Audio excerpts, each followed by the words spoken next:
Kalau belum mepet belum jalan. Kadang saya sendiri ketika capek itu malah cuci piring, cuci baju. Ya.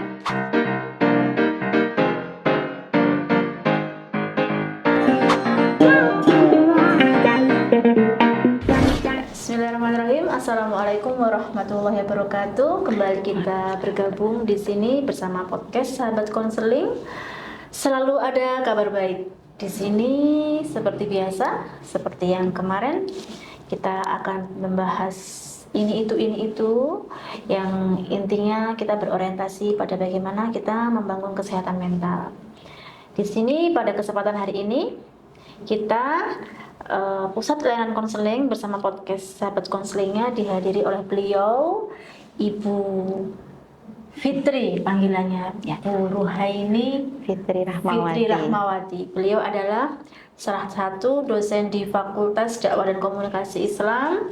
Tepatnya beliau adalah Ketua Program Studi Pengembangan Masyarakat Islam yang saat ini beliau juga sedang menyelesaikan studi S3-nya di UNES. Assalamualaikum Bu Fitri, selamat pagi. Waalaikumsalam, selamat pagi Bu Fatma. Terima kasih pada hari ini Bu Fitri sudah bergabung bersama kami. Mungkin bisa berbagi atau sharing-sharing terkait dengan tema yang hari ini mau dimunculkan. Tema apa Bu Fitri? Oke, ini tadi menyambung terkait dengan podcast ya. Podcast konseling yang kemudian isu-isu kesehatan mental gitu ya. Nah, mungkin kalau saya ingin melihat dari sisi kesehatan mental, tapi kita ikatkan dengan manajemen waktu, karena tentunya manajemen waktu itu juga mempunyai andil dalam kesehatan mental seseorang, seperti itu.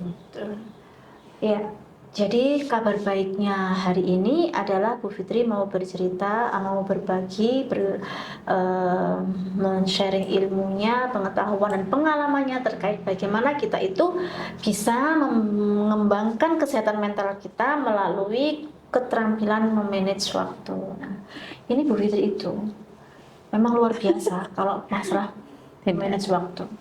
Beliau ini selain sebagai perempuan karir, ibu rumah tangga dengan punya baby juga, punya anak balita juga, yang kemudian punya usaha juga di rumahnya, masih produktif menulis, masih ngajar, masih ngurusin program studi, pokoknya saat berkegiatannya. Nah, ini resepnya apa Bu Fitri? Kok bisa membagi waktu yang 24 jam sehari? Apa Bu Fitri sehari 72 jam? Tentu tidak lah Bu, waktunya sama ya. Tapi mungkin disclaimer dulu Bu Fatma tadi menyanjungnya terlalu berlebihan gitu. Tapi pada intinya memang sebenarnya mungkin bukan hanya saya saja ya, tapi semua orang itu mau laki-laki, perempuan. Tapi mungkin karena kita perempuan ya Bu ya, kita ngomong dari sisi perempuan itu. Kalau kita dari sisi perempuan kan, perempuan itu semakin kesini itu memegang peran yang sangat banyak. Gitu. Jadi jangankan berkarir, jadi ibu rumah tangga aja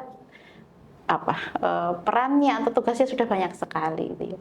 Mendidik anak, memasak, masih ngurus suami, gitu. Apalagi kemudian kita itu berkarir, gitu ya. Apalagi dalam karirnya mungkin diberikan tanggung jawab dan lain sebagainya. Nah, tentu katakanlah hal yang perlu dilakukan untuk katakanlah tadi menjaga kewarasan ya Bu ya, bahasa ini ya. Kalau sekarang kan menjaga kewarasannya itu adalah salah satunya dengan memanage waktu. Karena kalau tidak menggunakan manajemen waktu, tentu 24 jam itu nggak cukup, dan tentu juga tidak saya itu atau jenengan pun gitu ya, atau mungkin presiden pun yang katakanlah tugasnya lebih banyak dari kita, waktunya tidak akan lebih dari 24 jam gitu ya. Nah, makanya di sini perlu adanya manajemen waktu. Nah, sebenarnya simple Bu gitu ya. Jadi kalau kita memanage sesuatu itu kan bukan kemudian membutuhkan skill atau bagaimana gitu, karena sebenarnya ilmu manajemen itu juga sering kali kita gunakan gitu. Itu keterampilan dasar sebenarnya. Mungkin kayak kita ya ibu rumah tangga dikasih budget belanja 100.000, ya harus 100.000 itu harus cukup gitu. Sama aja dengan waktu 24 jam itu harus bisa cukup ini dan itu. Nah, sehingga untuk melakukan tugas tentunya pemakaian 24 jam itu perlu dilakukan dengan cara yang bijak gitu ya. Jadi apa yang harus kita lakukan, kemudian kita juga tentu perlu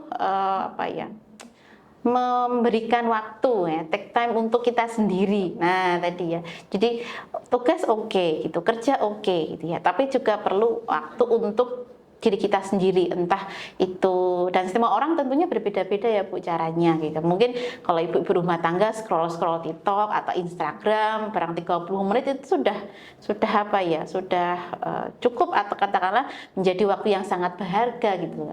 Jadi 24 jam itu harus ada waktu seperti itu. Sama ya seperti kita ya Bu ya, katakanlah di rumah full, jadi full mom, di kantor wanita karir dan lain sebagainya, tapi tentunya kita punya waktu-waktu yang meskipun tidak diberikan ini ya, kalau kita katakan harus 30 menit tersendiri enggak, tapi kita perlu pintar-pintar mengambil waktu istirahat untuk katakan refreshing seperti itu. Entah itu mungkin kalau ini ya nonton drama gitu ya Bu ya. Sekarang kan drama-drama kayak gitu, atau mungkin juga bisa berbincang dengan temannya, atau bahkan mungkin cuma ngopi sambil apa tadi ya, scroll-scroll sosial media sambil makan gorengan itu sudah lebih dari cukup, tapi tetap harus dilakukan gitu, karena itu juga apa menjadi poin penting dalam melakukan manajemen. Iya, karena pada dasarnya sebenarnya salah satu sumber stres itu kan adalah hal yang berhubungan dengan waktu. Misalkan kita kalau mahasiswa itu kan biasanya kan tugas banyak dikejar waktu, kan begitu kan, tugas banyak. Besok harus dikumpulin, berarti malam itu mereka itu harus berjibaku dengan tugas, kemudian mereka stres. Nah, seminggu selama masa ujian itu banyaknya tugas, setelah ujian mereka, aduh Bu capek Bu, saya stres Bu, waktu saya habis. Nah, waktu saya kayaknya udah nggak ada buat diri sendiri. Nah itu kayaknya pola-pola yang saya katakan kurang tepat terkait dengan manajemen waktu ya. Jadi kadang-kadang itu kalau ada istilahnya itu injury time, jadi begitu. Jadi apa-apa itu dikerjain itu semalam. Gitu. Nah itu adalah contoh kayaknya salah satu bibit kita itu menyuburkan permasalahan terkait dengan kesehatan mental. Ya kan, karena dia tidak bisa memanage waktu. Padahal manage waktu itu adalah hal yang paling penting untuk menjaga kualitas mental kita. Nah, dan tadi Kak saya menangkap tadi bilang ada me time tadi. Jadi kalau saya melihat tuh kayaknya masalah waktu itu tidak melulu masalah kuantitas kok Bu Fitri. Kayaknya yang penting itu kualitas. Misalkan kalau kayak kita yang orang-orang teman-teman yang karir juga ya, mungkin kita kan juga sering orang di luar sana mengatakan anaknya nggak punya waktu sama ibunya gitu. Beda sama ibu-ibu yang full time di rumah, yang beliau full mom tadi itu kan. Sebenarnya kan bukan masalah kuantitas gitu loh. Saya rasa teman-teman mahasiswa juga sering, teman-teman mbak-mbak yang mas-mas yang masih muda-muda itu kayaknya banyak sekali terlalu meluangkan tadi waktunya untuk hal-hal yang berhubungan dengan me time-nya daripada dengan hal-hal yang berhubungan dengan kewajibannya itu. Nah, yang jadi pertanyaan saya adalah sekarang bagaimana kemudian kita itu bisa memprioritaskan apa yang terkait dengan kebutuhan waktu tadi itu. Mana sih sebenarnya yang diprioritaskan kebutuhan kita untuk menjaga kualitas mental tadi itu yang berhubungan dengan me time atau yang mana Bu Fitri? Jadi sebenarnya sudah dijawab sama jenengan Bu gitu ya. Kalau ngomongin manajemen waktu dalam pengaturannya gitu ya, sama manajemen yang lain itu adalah penentuan skala prioritas gitu ya. Jadi mana yang harus didahulukan, mana yang penting. Dan tentunya harus imbang antara mana kewajiban dan mana kebutuhan, hak gitu ya, hak dan kewajiban. Jadi kita itu hidup kan pasti ada kewajiban dan kebutuhan gitu ya. Jadi kayak kewajiban itu apa gitu ya. Jadi katakanlah dalam sehari kita punya kewajiban untuk sholat ya, 5 itu udah wajib. Kalau nambah silahkan monggo. Nah, kemudian kita terkait dengan perannya. Kita tuh perannya sebagai siapa gitu ya. Misal mungkin mahasiswa, berarti perannya baru sebagai anak, kemudian pelajar, nah mungkin teman gitu ya bagi teman-temannya. Nah, berarti kewajiban sebagai anak itu apa saja? Nah, mungkin bisa di list. Kewajiban dia sebagai pelajar itu apa gitu. Oh, hari ini aku kuliah jam apa gitu, kapan, kemudian ada tugas atau tidak dan lain sebagainya. Nah itu harus ditentukan Bu. Nah baru kemudian karena harus ada hak juga kebutuhan kita. Nah kita juga menuliskan kebutuhan tadi. Jadi jangan sampai kemudian kita menyusun skala prioritas tapi yang disusun hanya kewajibannya saja, sedangkan mengabaikan apa hak kita gitu ya, hak istirahat gitu kan, hak makan, minum, gitu ya, kebutuhan biologis kita dan tentunya hak rohani kita, ya. Ibadah meskipun itu secara fisik tapi itu juga ini rohani ya, gitu. Tapi yang dimasukkan adalah tadi refreshing, healing gitu, dan lain sebagainya, itu adalah kebutuhan kita. Jadi tentunya porsinya harus tepat gitu ya. Jadi kalau misalnya dicontohkan mungkin porsinya tidak tepat, itu pasti ada jadi problem.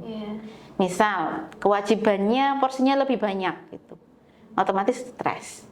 Ya kan, karena tidak punya waktu untuk katakanlah istirahat, merefresh jiwa kita, raga kita. Tapi kalau terlalu banyak kebutuhannya gitu ya, atau keinginannya, haknya, nanti tugas-tugasnya tidak akan terlaksana, terbengkalai. Akhirnya tadi menumpuk, injury time, sistem kebut semalam dan lain sebagainya, itu yang menjadikan apa ya istilahnya, pressure-nya itu lebih besar ya, meskipun ada ini ya Bu ya. Kalau belum mepet belum jalan. Nah, tapi sebenarnya itu juga salah apa gitu. sih namanya, the power of kepepet gitu loh, itu kayaknya itu power harus of deadline. ya kan, the power Yeah. of deadline. Iya, kayaknya begini Bu Fitri.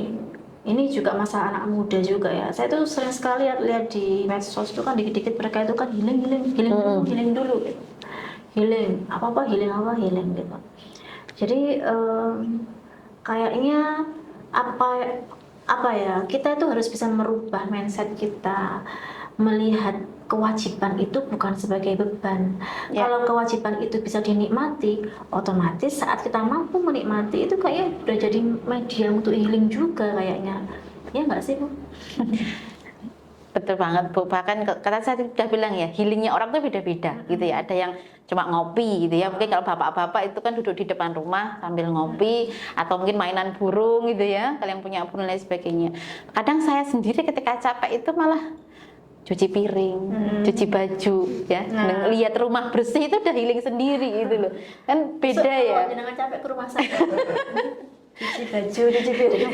Karena kan artinya kan sebenarnya konsep healing itu kan keluar dari rutinitas kan Bu ya. Jadi nggak harus kemudian kita harus kemana pergi, tapi keluar dari rutinitas rutinitas kita tuh sebenarnya, kalau buat saya itu juga healing. Misal saya seharian di kampus gitu ya, saya berkutat dengan dokumen, laptop dan sebagainya. Di rumah kok ketemu apa ya istilahnya, hal yang baru, ngurus anak dan sebagainya gitu. Ya itu apa katakanlah menjadi hal yang menyenangkan karena ini gitu.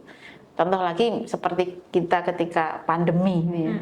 Ketika pandemi itu kan tingkat stresnya itu kan apa ya, lebih tinggi ya gitu, karena cuma di rumah terus nggak bisa kemana-mana. Sedangkan kalau kita beraktivitas normal seperti ini, katakanlah di rumah mungkin kita punya problem, nah kita ke kampus ketemu anak-anak itu juga healing gitu.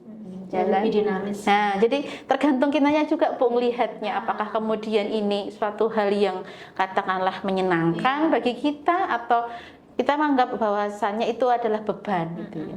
Jadi katanya kan bahagia itu kita yang buat sendiri. Itu kita yang tentukan gitu.